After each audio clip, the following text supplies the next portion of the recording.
It always leaves me profoundly unsettled, this Torah reading, this story of the Akedah, the binding of Isaac. Here we have the story of a father who woke up early in the morning and set out with Isaac on a journey up a mountain, and the two walked in silence. Abraham avoided Isaac's questions with evasive answers. He believed with all of his heart in a divine command demanding the unthinkable, and he was willing, without question, to follow that commanding voice. Abraham's future, his everything, is bound upon that altar. And he lifted his hand, he casted it forth, clutching the knife over his boy as it all hung in the balance. And you can feel the tension in the moment. I imagine if our ancestors read this Torah like a script, they would gasp as they saw an actor lift a knife-wielding hand in the air, not knowing what would or could happen next. And every year I feel the tension in the story as I imagine that hand held high above. It's interesting that this expression, to lift one's hand, it's an idiom that has two potential meanings. On the one hand, it can be read as referring to a violent act against another, but to lift one's hand can also be thought of as a statement signifying help. For example, we might ask our friends to lift a hand to help with something heavy. Sometimes we lift our hand to help provide a future. On August 30th, a little over 2 weeks ago, I lifted my hand too. But I lifted my hand to affirm my future in this place that I love, America. It was on that morning that Lauren and I loaded the kids into the car and headed to the U.S. Customs and Immigration Service Center. And as we walked down the path, we saw people leaving with big smiles on their faces and American flags in their hands. We walked into the building, we went through security, and received congratulations as we waited for the oath ceremonies to begin. And finally, we were asked to enter a room, and under the watchful eyes of my children and Lauren, and standing next to many other Arab citizens, I raised my hand and said the words that new citizens have been saying for more than 220 years. I hope my children always remember that moment. It was very moving to look around the room and see smiles and joyous tears on the faces of people who had all come to that moment in their own way, lifting their hands to join together with all Americans to sustain and help build upon this great nation. And as I lifted my right hand, much went through my mind and heart. In the 20 years that I've lived in the United States, I've made close friends, studied to become a rabbi, served 2 great congregations. I met and fell in love with Lauren, who's a child of this nation, and the two of us have built a life and a family. There's so much about this great nation that I love and respect. In addition to the people and relationships I've made here, my experience is also shaped by ideas that are deeply rooted in our Jewish past and the founding principles of America. These ideas are very important to me as a Jew, and I also hope to all of you. So when I raised my hand, my mind thought back to times and events that happened long before I was even born, back to the 17th century. We tend to glorify the past. We watch Fiddler on the Roof and long for Anatevka, as if it were an idealized and fantasized place and time filled with magic, unity, and we could say it together, tradition. But the shtetl, or the village, in that great play glosses over a truth. For the shtetls of the past were neither perfect nor beautiful. We might forget that the shtetls were just the rural version of ghettos.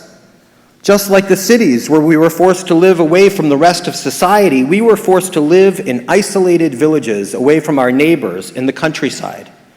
We were restricted in the way we could earn our livelihoods, restricted in our ability to love who we might love, restricted in our ability to befriend anyone we might befriend. Europe, both East and West, was not a land of the free. And our lives at that time teetered on the edge. We didn't know when we'd have to move or from where the next attack would come. Our aspirations were curtailed by a restricted life in a restricted place, and the shtetl and the ghetto provided us with a narrow and limited existence. But that changed when we entered the age of reason. In Germany in the 17th century, a spark was lit that led to the Enlightenment. And we owe so much to the Enlightenment and its ideas concerning God and reason and nature and humanity. But what was most important to us as a Jewish people was creating a shared space where we could engage with our non-Jewish neighbors. And through this shared space, it became clear that Jews should have the same rights as everyone else and should be given citizenship, rights that had been denied to us for millennia. And we might take these rights for granted now. But the emancipated Jews of the 18th century seized these new freedoms with both hands and into a world where Jews could now work in any job that was once off limits to them and into a life that had been hidden behind walls. No longer did a Jew have to choose between staying a Jew behind ghetto walls or converting to gain access to the world. Now, as Jews, we could go out into the world without giving up our beliefs, our customs, and our convictions. Our past and the way we live our faith had prepared us for that moment. Since the beginning, Judaism has adapted to meet the needs of each new generation. After the loss of the two great temples, our expulsion from Zion and Jerusalem, our diaspora, our religion adapted to meet the needs of those who adhered to it. And in a new and modern world, it would again adapt to meet the needs of the time. I am proud that my spiritual ancestors chose to leave the shtetl behind and took steps into the modern world. Not only have we benefited from our freedoms, but so too has the world benefited, all that our people have been able to share and give to humanity on their collective journey into the future.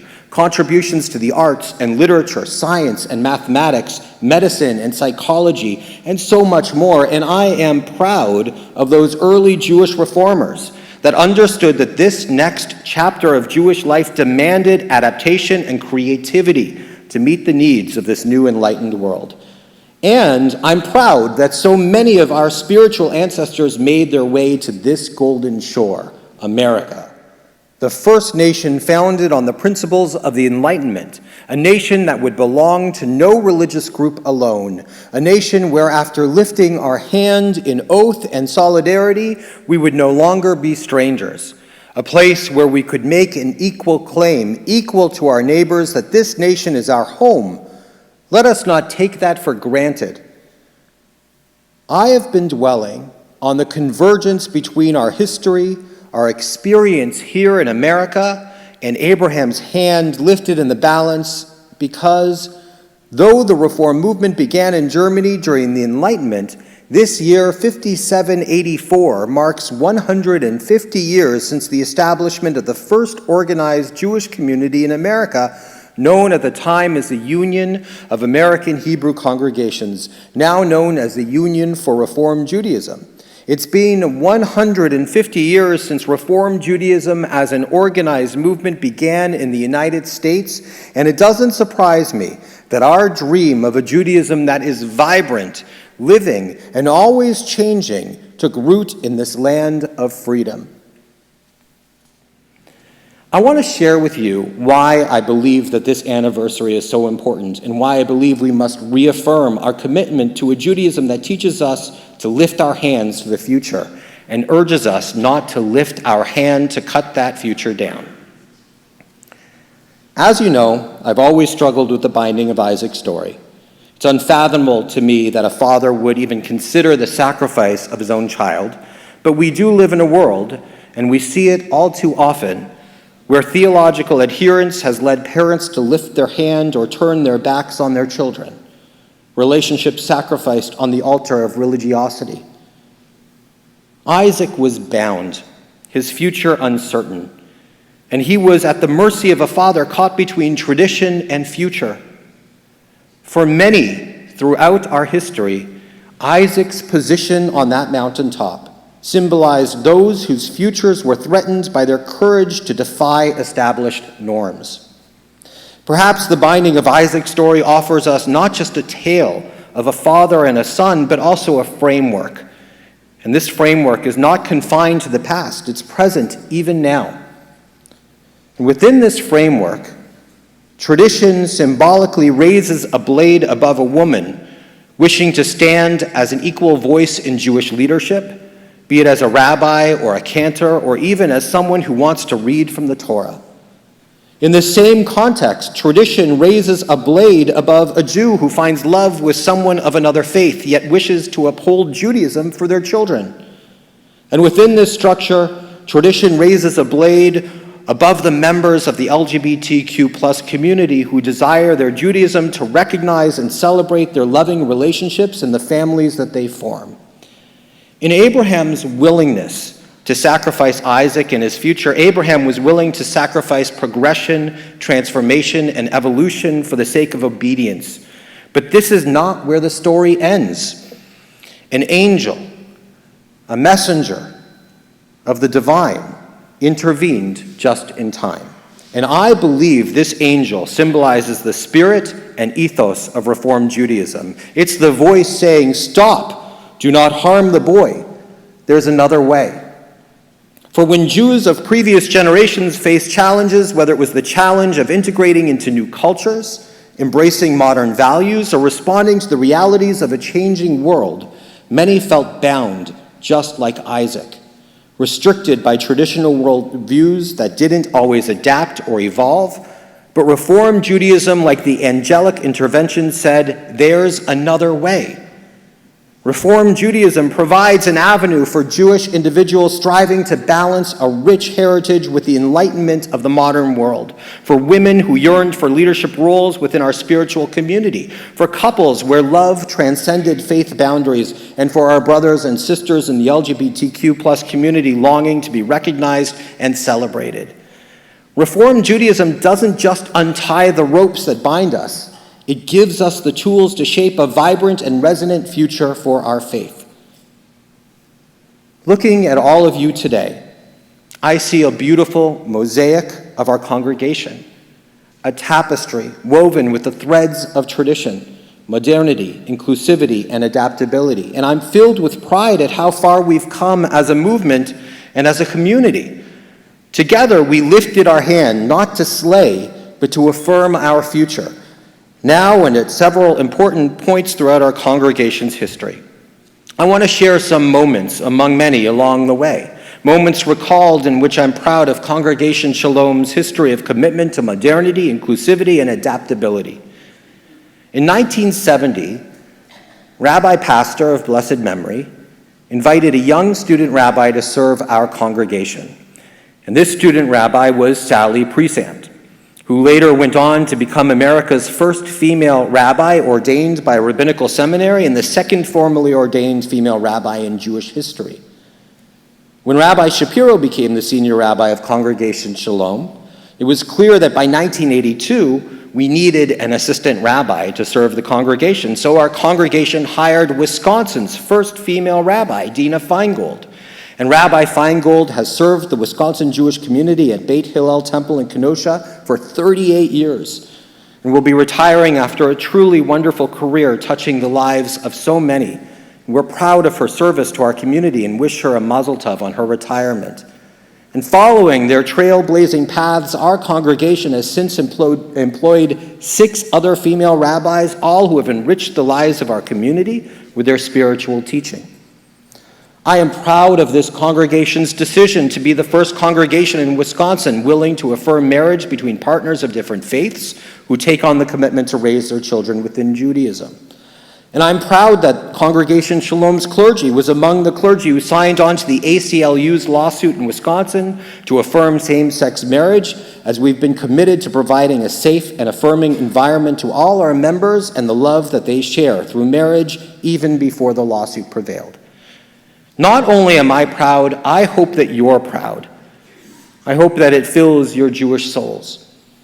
And I want to share with you 2 of my favorite moments that give voice to the importance of your congregation's role in the shaping of a Judaism that belongs to every member of our community. The first was when we were interviewing cantors after our beloved cantor Karen Berman retired, when one young person, after meeting Cantor Perper, whispered to me in a very serious tone, "I didn't know cantors could be men." How far we've come, right, Cantor? Another favorite moment, and this one happens often, is when delegations and individuals from Israel come to visit. Many are deeply touched to witness something different from what they're used to. In Israel, people often feel trapped in a choice between strict orthodoxy and secularism. But here they see children's eyes light up with joy as they delve into the Torah, and they see men and women participating equally and enthusiastically in both prayer and study. It's a transformative experience for them, illuminating a Judaism that aligns with their innermost values and aspirations, and it's something that we take for granted here. But with all things of value, Reform Judaism is not without controversy, and some of the criticism may be earned and some is not.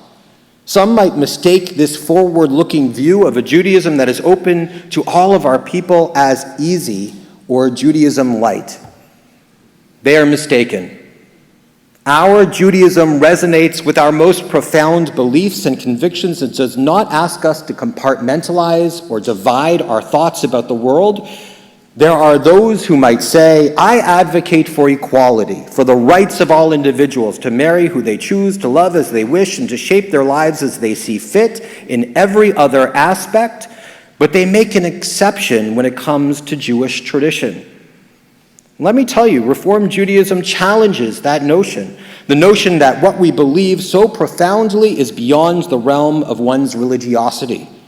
For Reform Judaism embodies a religiosity that seeks integration and coherence, advocating that our Jewish beliefs must fit with our daily lived experiences because they align with our deepest ideas and hopes for the world. It isn't easy and it isn't light. Reform Judaism is a practice for religious life that demands much from us. Personal autonomy isn't easy and it isn't light. The right to weigh and consider the role that tradition will play impacting and uplifting our lives while at the same time wrestling with the role it should play in our future. It's not easy and it isn't light. Blending and considering creative adaptation and openness to the modern world with the wisdom and commandments handed down to us by generations isn't easy and it isn't light. And knowing when to lift our hand, not to strike down the next generation, but to lift our hand to share the load of our greater society, to lend a hand to our shared community for the sake of us all isn't easy, and it isn't light. 2 weeks ago, I gladly lifted my hand to take an oath to this country, because America provides us with the opportunity to choose a Jewish life of engagement with the world, to live a Judaism not of the shtetl, but of a free people. A people who can make thoughtful choices about their future and their destiny. Here we are not forced behind walls, and neither do we hide behind them. And when we lift our hands, it's to shape the world around us and lift up the generations to come. Here is my oath to you. Congregation Shalom will always balance our rich heritage while adapting to meet the needs of our children. And we will proudly be inclusive of all of the Isaacs of the past and the future. We need a Judaism that is willing to be a light unto the nations amidst a world that is too easily backsliding into intolerance and bigotry and pettiness. A world where too many are cut down for their beliefs, their loves, or their identities. Abraham's hand was poised in uncertainty between a harrowing past and a promising future. Today we find ourselves at a similar moment, our hands lifted not in violence or sacrifice, but in hope, unity, and commitment to a shared vision of tomorrow. We are the bearers of an ancient legacy, but we are also the architects of its future. Our tradition and teachings guide us, but it's our actions, our choices, and the love and commitment we show to one another that will shape the destiny of generations to come. It's in this spirit of embracing this future that I'm asking each of you to be partners in this work, to lift and lend your hands to bear the weight of the generations to come. Think about what lifting your hand means to you. Is it a hand raised in prayer, seeking guidance and strength? Is it a hand reaching out in service, ready to lift up those in need? Is it a hand extended in friendship, building bridges and forging connections? Whatever the gesture, let it be one that embodies the very best of who we are as a community and as a people. Our strength lies not only in our history, but also in our capacity to evolve, adapt, and forge a path forward that honors both our past and our potential. Let us move towards that potential together in this, the 150th year of the Union for Reform Judaism. And may this year, 5784, be one of lifting our hands in unity, love, and hope. And may we ensure that the story of our people continues to be one of resilience, progression, and boundless possibility. Ken Yehi Ratzon. May this be our will.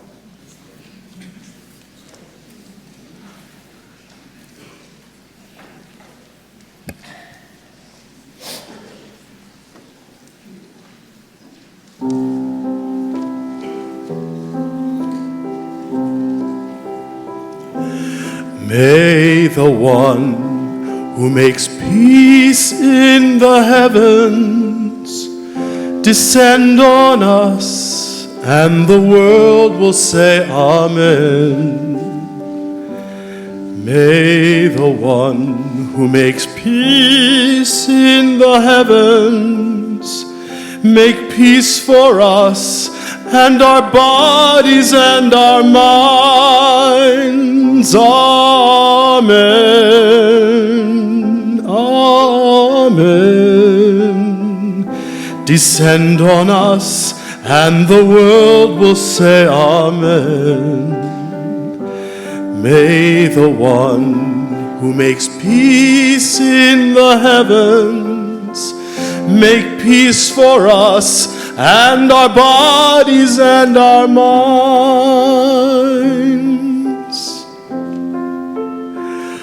Ose shalom bimromav, hu yaseh shalom aleinu, ve'al kol Yisrael, ve'al kol yoshvei tevel. Amen, amen. Ve'al kol yoshvei tevel, ose shalom bimromav, hu yaseh shalom aleinu. Amen, amen. Ve'al kol yoshvei tevel. May the one who makes peace in the heavens make peace for us and our bodies and our minds. Amen.